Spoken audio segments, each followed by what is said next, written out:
राधे राधे, जय श्री कृष्ण। आप सभी का स्वागत है आपके अपने प्रिय चैनल श्री कुंज बिहारी पर।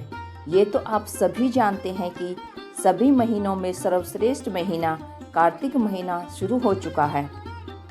इसी विषय में हमने इससे पहले वाली वीडियो में बताया था कार्तिक माह का महत्व और सत्यभामा किस पुण्य के कारण श्री भगवान कृष्ण जी की अर्धांगिनी हुई थी।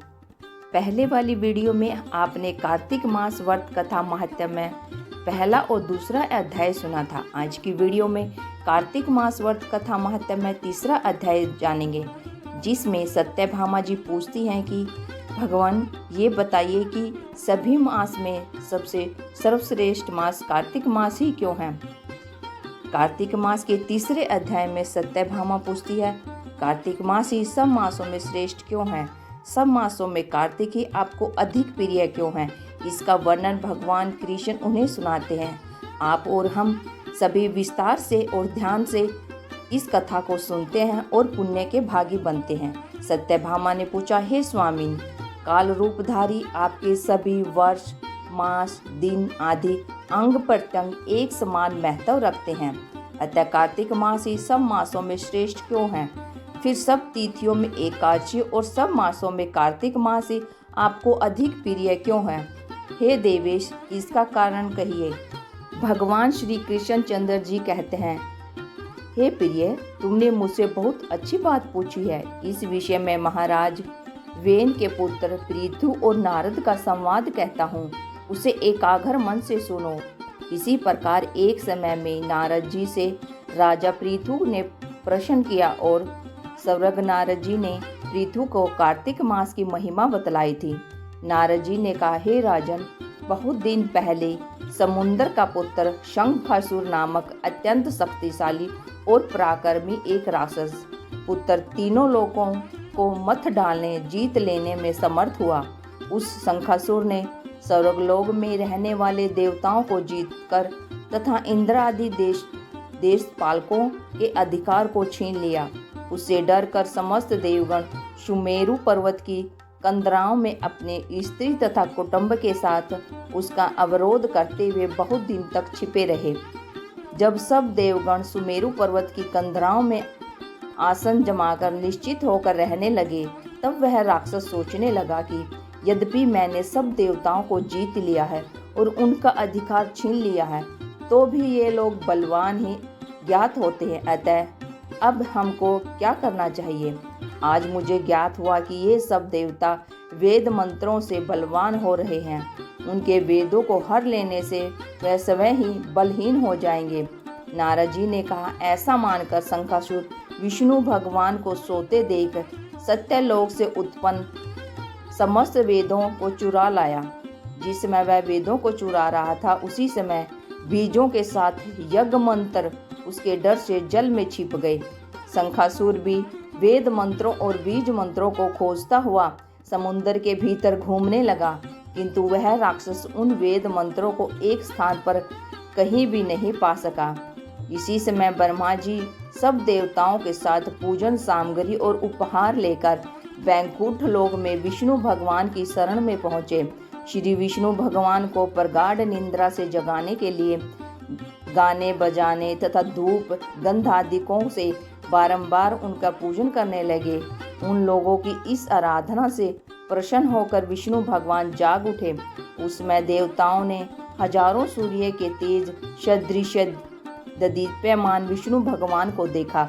तत्पश्चात देवताओं ने विविध सामग्री द्वारा षोडशोपचार से विष्णु भगवान का पूजन करके पृथ्वी पर दंडवत किया। तब विष्णु भगवान ने उनसे कहा, हम आप लोगों के इस कीर्तन और मंगलान से प्रसन्न हैं। आप लोग अपना अभीष्ट वर मांगे, मैं हर्ष से दूंगा।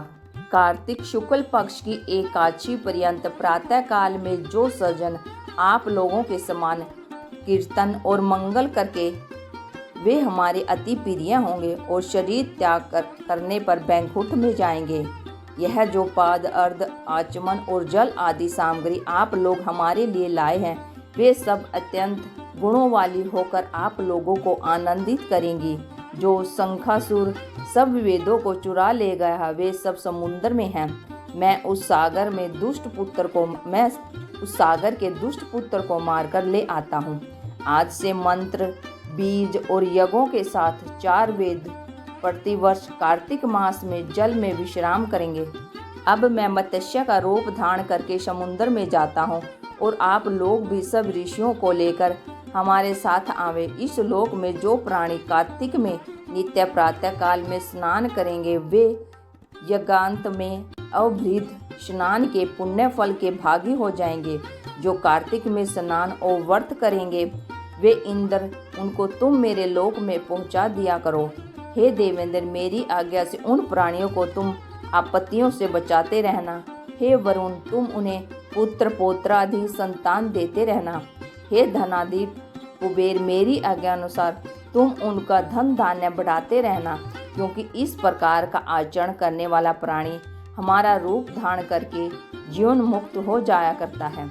जन्म से लेकर मरण पर्यंत विधि पूर्वक जिसने यह उत्तम व्रत कर लिया वह आप लोगों का भी पूजनीय है। आप लोगों ने मुझे कार्तिक शुक्ल एकादशी तिथि को जगाया है, इसी से यह एकादशी मान्य है और हमको बड़ी प्रिय है। हे देवता लोग, ये दोनों व्रत विधि पूर्वक करने से प्राणी मेरे समीप पहुँचते हैं। इस प्रकार न कोई तीर्थ है, न कोई व्रत है, न कोई यज्ञ है जो स्वर्ग दे सके। इस प्रकार भगवान विष्णु ने कार्तिक मास की श्रेष्ठता का व्याख्यान किया। इस प्रकार हम आपको पूरा महीने कार्तिक मास के व्रत कथाओं के अध्ययन का वर्णन करते रहेंगे। आज इस वीडियो का अभी विराम करते हैं। अगली वीडियो में हम आपको तुलसी माता की कथा और कार्तिक मास व्रत कथा का 4थे अध्याय का वर्णन करेंगे। पूरे कार्तिक मास आप भी हमारे साथ कार्तिक मास व्रत कथाओं के अध्ययन का गुणगान करते रहिए और हमेशा पुण्य के भागी बनते रहिए। कलयुग में भगवान के गुणों का गुणगान ही सर्वश्रेष्ठ बताया गया है। आज की वीडियो आपको कैसी लगी? अगर अच्छी लगी है तो वीडियो को लाइक करें, शेयर करें और चैनल को सब्सक्राइब करके बेल आइकन जरूर दबाएं। हम अपने चैनल पर हमेशा आपको धार्मिक और मोटिवेशनल वीडियो की जानकारी देते हैं। Thank you watching my video. जय हिंद, जय भारत, जय श्री कृष्ण, राधे राधे, जय विष्णु भगवान। ओम नमो भगवते वासुदेवाय। ओम नमो भगवते वासुदेवाय। कार्तिक मास में इस मंत्र का अधिक से अधिक जाप करें। जय श्री कृष्ण।